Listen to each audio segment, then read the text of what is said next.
All right. Thank you so much. Sean is a very dear friend. I was really able to come up in my professional career here in Arcata, and honestly, the vision of sustainability that's really community-led and like self-reliance in Humboldt here was deeply influential for my entire career. So I'm really grateful for all the opportunities, working for folks like Michael, Solar Roger, you know, lots of these folks were really influential in forming my worldview. It's also really nice to be back here. So I apologize, I'm gonna be doing a lot of reading off my phone to make sure I can hit the talking points I wanna do. Also, I can smell the meatloaf too. I'm gonna talk really rapidly. Please hold questions until the end. Frankly, some of this topic area can get a little sensitive for me and for my organization, and I don't want my responses recorded. So for that reason, if folks don't mind just like asking me things at the end of the presentation, that will be deeply helpful for me so I don't have to, you know, answer for anything I say here in the legislature. I've spent the past 20 years working on existing buildings. As Sean said, I've worked at the Public Utilities Commission, the California Energy Commission. I spent 8 years doing demand response programs at CCAs. I've worked at nonprofits. I've been working on the same problem for 20 years. That either means I'm really bad at my job or this is one of the hardest problems to solve for in the climate industry. Also, disclaimer, this is going to be a very California and single-family res focused presentation, so apologies in advance for that. Next slide, please. A little bit about the Building Decarbonization Coalition, which is where I work. We really focus for our theory of change on using policy to move the market. And we do that by giving industry, workers, manufacturers, advocates, and governments a seat at the table, trying to really build partnerships that inform the strategy behind the transition. We focus on building momentum at the state level to try to move the market and eventually motivate national change. And as I mentioned, our members of our coalition include manufacturers of clean energy appliances, distributors of appliances, utilities and CCAs, non-governmental organizations, and even just some rad frickin' advocates. Looking at you, John. Great, so we can go to the next slide. I want to start with some good news. Our grid is getting increasingly cleaner. This is a critical part of the electrification scenario. Electrification doesn't make sense if we don't have a clean grid. And we're making really significant progress towards that.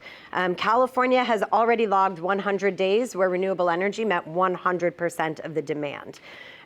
We are seeing battery storage capacity grow by 76% in the last year alone, boosting the grid with flexible zero-emission resources that are important so you don't have to build 80 gas turbines in an area to accommodate an increasing peak.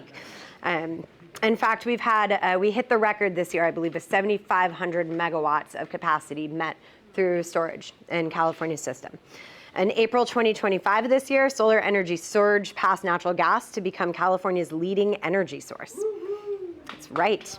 That's right. We can go to the next slide here. Also, we're seeing really steady growing demand for heat pumps in California amongst consumers. Installations have now outpaced that of their gas appliance counterparts. Not only that, they're really popular. 9 out of 10 homeowners who own a heat pump would recommend them to other people, which is really like what matters the most probably about of all of this. Next slide, please. And we know that the incentive programs that offer incentives for those heat pumps are really extremely popular. This graph actually tells two stories. And on the one hand, you can see that when incentives are available, this is from the TEC program, which is the statewide Building Electrification Incentive Program. When those incentives are available, they get snatched up, right? Which is great. We love to see that, move the market. But then when the incentives are not available, we see a total plummet in the rate of installations. I've heard from SMUD, I've heard from other utility districts and other local government programs that when the TEC program dries up, their incentives stop getting taken advantage of.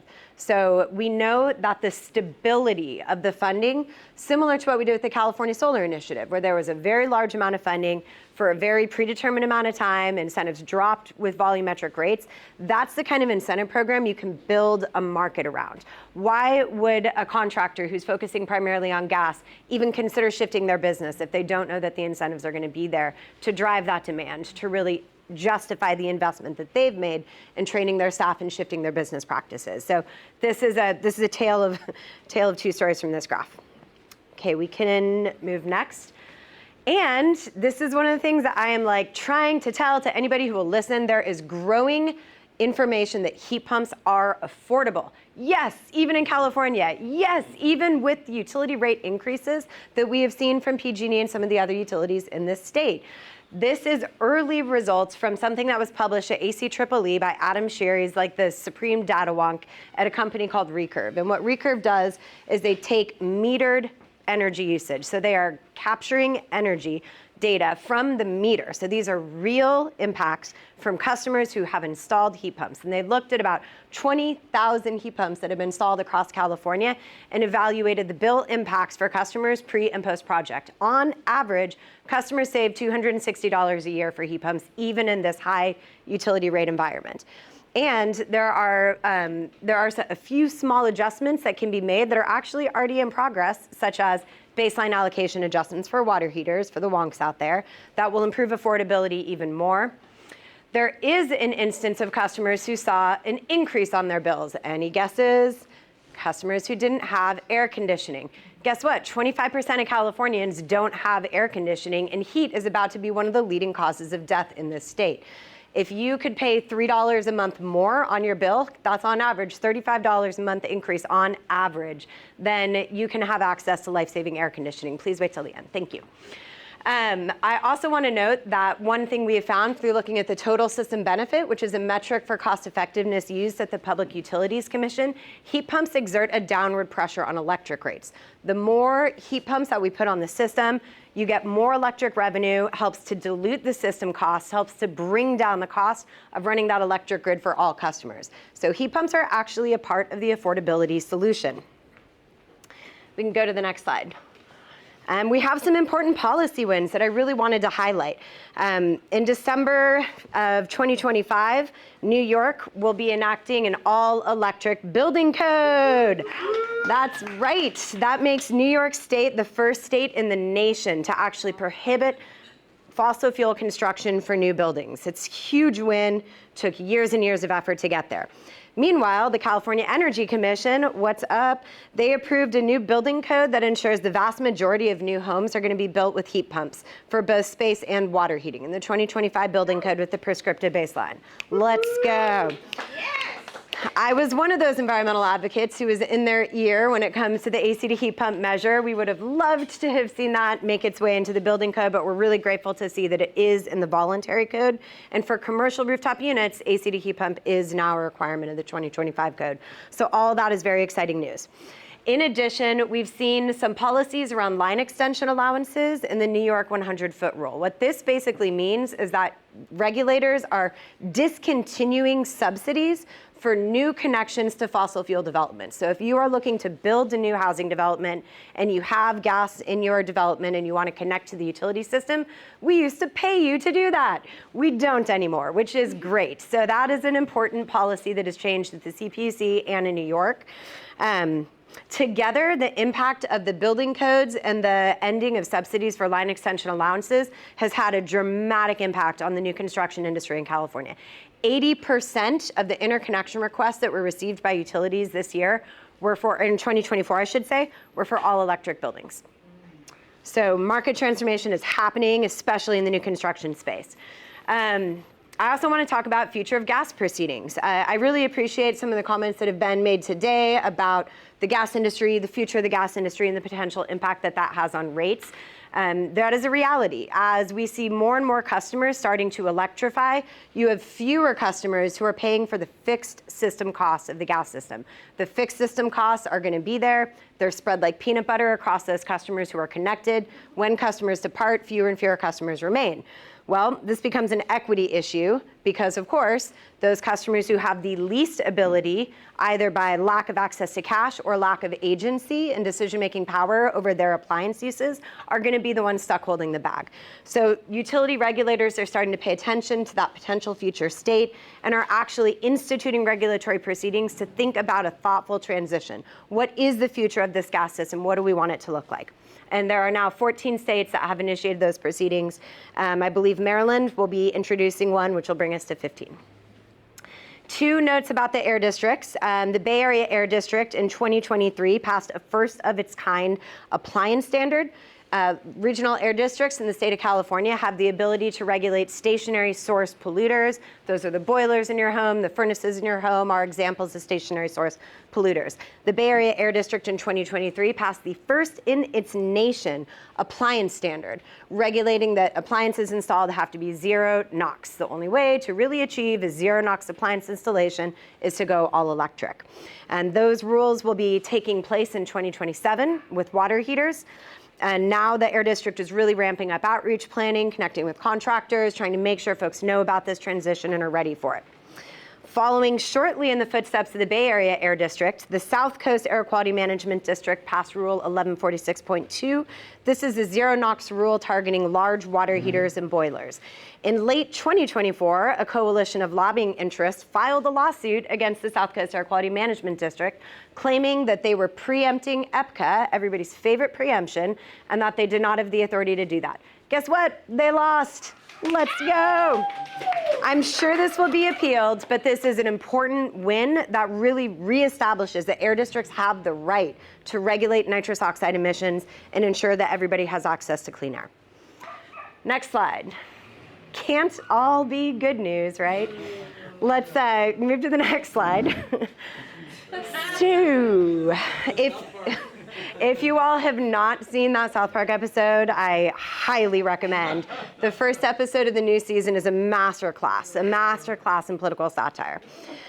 So the results of the November election have obviously had a significant impact both on climate policy and on many of our lives. This has been something that's happening nationally, and this is definitely something that we're seeing in California as well.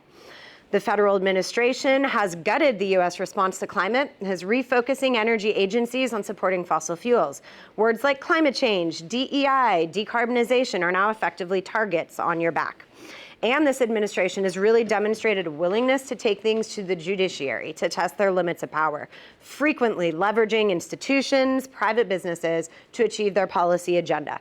We have seen a rollback of the Inflation Reduction Act investment, including tax credits, GGRF awards, incentive funds, and the administration's trade policy has created significant uncertainty in the market. We talked to our OEMs. We're like, what do you think tariffs are going to do to the cost of heat pumps? They're like, honestly, we have no idea. You know, it's the taco thing that's happening right now. The most important issue to voters in this past election was the economy and the high cost of living. This has caused the progressive left to pull back from what are perceived to be costly climate solutions, and the abundance agenda is beginning to permeate left politics. The high cost of electricity is leveraged to undercut efforts at electrification, in spite of the growing evidence that we can point to, empirical, measured evidence that heat pumps can be a part of the affordability solution. This is causing decision paralysis at agencies across the board. Folks are so concerned about potentially doing anything that can add cost to rates that they're pulling back from even sensible decisions that can help with the affordability solution. Next slide, please. I'm glad I don't have to be the first one to share the bad news about AB 130, but AB 306/AB 130 was a bill in the legislature this year that sought to freeze residential building code development at the California Energy Commission for a period of 6 years, effectively about 10 years before we can see new codes go into process, given the timing of codes. This was a bill that many of us were working very hard on, and then of course it found its way into trailer budget language and was snuck in as part of the budget bill that passed in June of this year. There are some exceptions to the limitations there, so that is good news. If you are a local government who wants to adopt a REACH code, you basically have until October of this year to get that REACH code passed. And if you have a general plan that cites building codes as part of your strategy, then there may be some flexibility for those local jurisdictions as well. But by and large, and I can tell you, I was in the high performance building standards division at the CEC, like codes are a cornerstone of California's approach to energy management, and it is crazy to me that we are backing off of them. Many of you probably saw the devastating fires that swept through the LA region in January. I can't imagine anybody who doesn't see 16,000 buildings burning down in a major metropolitan area in the middle of winter and not see that as a climate crisis. Nonetheless, the response from the governor has been to roll back building codes for customers in those areas. Governor Newsom, as part of an executive order in July, exempted those affected customers from those building codes. In fact, rolled it back to the 2022 code and even further exempted the requirements for solar and storage. This has real financial implications for these customers. If you lose your home, the insurance company is obligated to cover the cost of that building to code.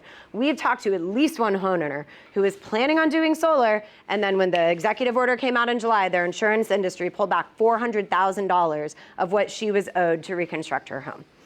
So it's very unfortunate to see these things happening. Like, we are all for a compassionate approach to these customers and these homeowners, but why would you build a car without seatbelts to build it faster? Amen.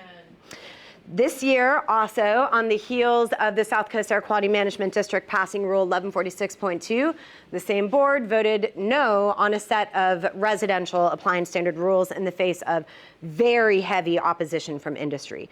It was very much, it's a different situation down in South Coast. There's a lot of oil and gas interest down there, and they came out in force against these rules. The rules were pushed back against on affordability and political climate reasons. I will note that Trump's DOJ sent a letter to the board the day before the vote threatening lawsuits.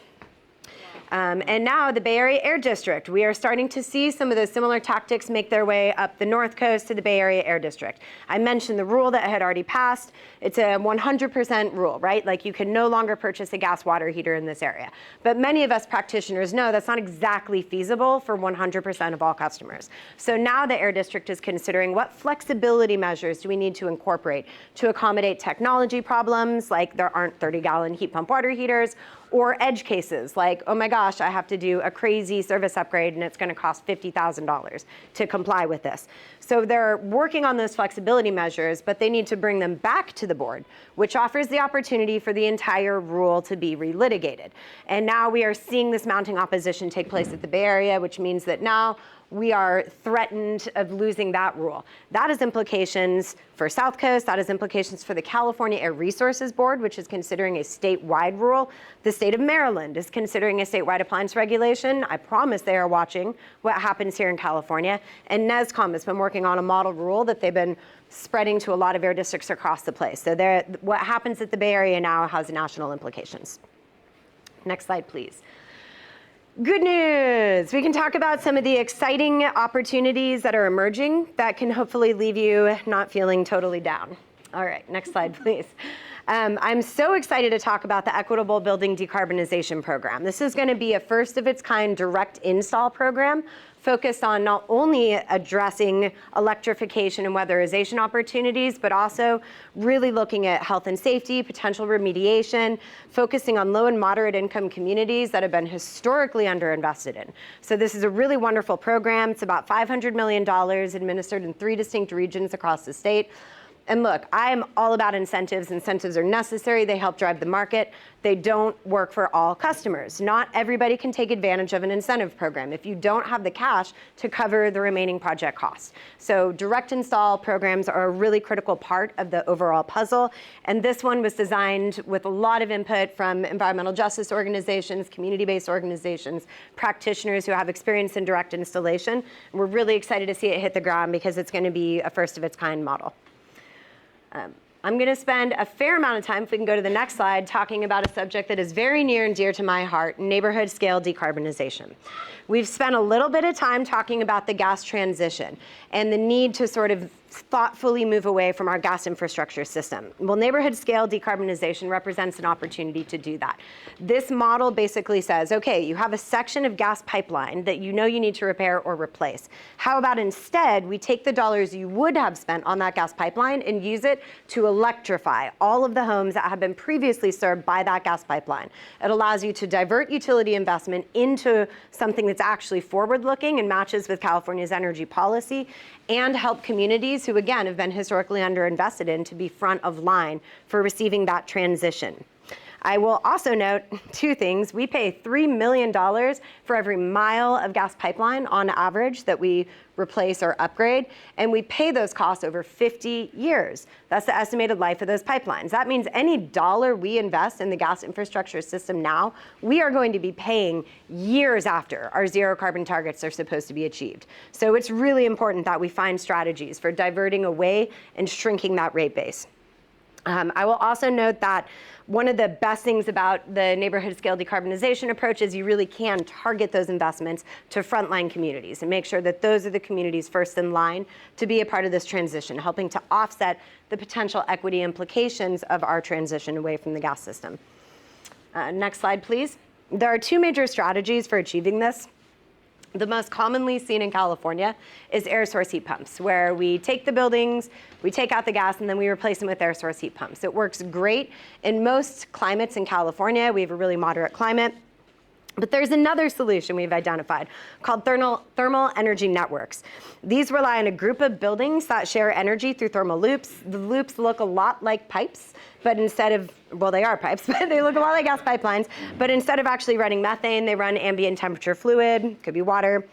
Side note, when I staffed the City of Arcata Energy Committee from 2006 to 2010, there was this one council member who kept trying to tell me about this strategy. And I was like, oh man, I don't know, that doesn't seem that feasible.